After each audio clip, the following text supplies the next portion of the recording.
name's Scott Fell. I'm with working on a project to help people understand each other better. And I'm here today with Michael Cornwall. Michael, how are you doing today? I'm doing well, man. How are you? I'm doing great, man. I appreciate you taking the time to get on here with me and do this interview. Of course. So tell everyone how old you are. Oh, I am 22. 22. 22 years old. So you're just getting started out, huh? Pretty much, yeah. Okay. So where are you from, Michael? I was raised down here in Georgia, but I was born up in New York, and my family's from Trinidad. So a little bit of different backgrounds there with Caribbean and North and South all mixed up in me. Okay. So tell me a little bit about how old were you when you moved from New York to Georgia? When we moved from New York, I just turned 2. It was the day after Halloween, November 1st, 99. We moved down here. So not very much New York made it in me, but just a little bit. Okay, so not a whole lot of experience up there. So most of your experience is going to be From down here south. in the Georgia area. Mm-hmm. Where in Georgia have you lived? North of Atlanta, in Duluth, pretty much the same spot my whole life. Okay. Mm-hmm. And you mentioned that your family's originally from Trinidad. That's right. So you've never actually lived there, but what about that culture or that, how much influence does that culture still have on you today?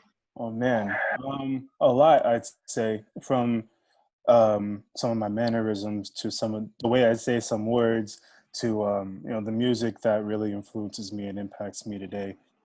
That and the food as well. Food as well is a big was a big influence. But those things really impacted me a lot. Okay, so I guess your family, your mom still cooks a lot with the island Jerk influence, season. I guess. Yep, she sure does. Okay, so tell us a little bit about your family dynamics.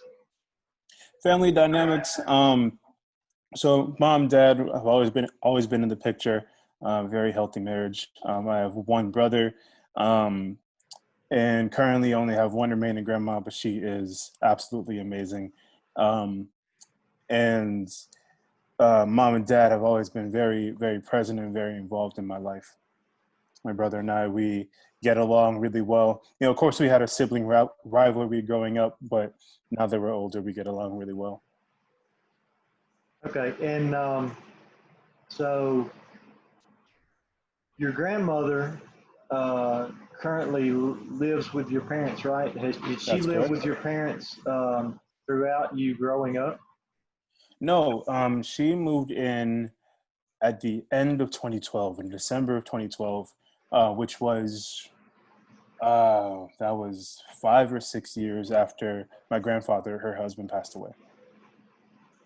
Okay, so 2012. So I guess throughout most of your high school years, then she was there in the family, present every day as well, right? That's correct. Ever since after my first semester of freshman year was over, she had moved in. From there, she was in my parents' house. Okay, cool. Well, I'm certain that Miss Teresa had a great influence on you. She is a Oh very yeah. sweet lady, Yes. as is your Yes, she mother is. and father. They're Yes, very thank nice you. people. Thank you. So, Thank you. um, so what about, let's talk about school a little bit. Sure. So you went to high school here in the Georgia area. That's right. How was that? That was great for me. I had I wasn't like a popular kid, but I was one of the people who would hop around between different cliques, so to speak. I was friends with the jocks, friends with the nerds, friends with the dancing kids. Everybody knew me in some sense, but I wasn't necessarily one of the cool kids or popular kids. But the high school I went to was very diverse. There are a lot of different kids from different racial statuses, class, background, all sorts of people, all in one very large high school. Okay, so with all that diversity, were there issues in the school as far as like cultural issues? I mean, how did those things manifest themselves? So there were some issues. There were some people who would kind of set themselves off into the kids who were like them. Some of the black kids would still only hang around black kids. Some white kids only hang around white kids. Asians with Asians, Hispanics with Hispanics.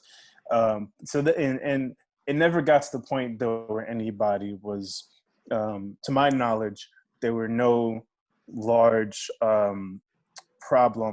scale problems with anybody being treated different because of their race. Even though there were the issues that I stated, there were still a lot of kids who, didn't care. A person is a person, no matter how much money their family had or what skin color there was. They just were treated as people and judged by who they were instead of what they looked like. Cool.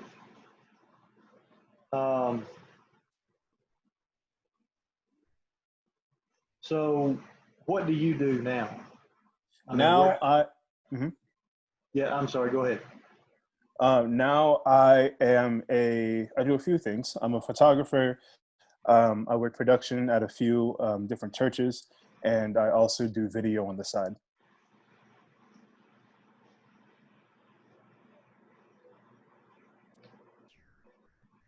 And what is your current family situation? Currently, I am married to your daughter, as you know. Married, and my parents are about to move from Georgia down to Florida, so having them not as close will stink a little bit, but we're still all very close. And I have a great family of in-laws as well, and the whole side of the family is absolutely great. Okay, good. I'm talking you up just a little bit. Do what? I said I'm talking you up just a little bit.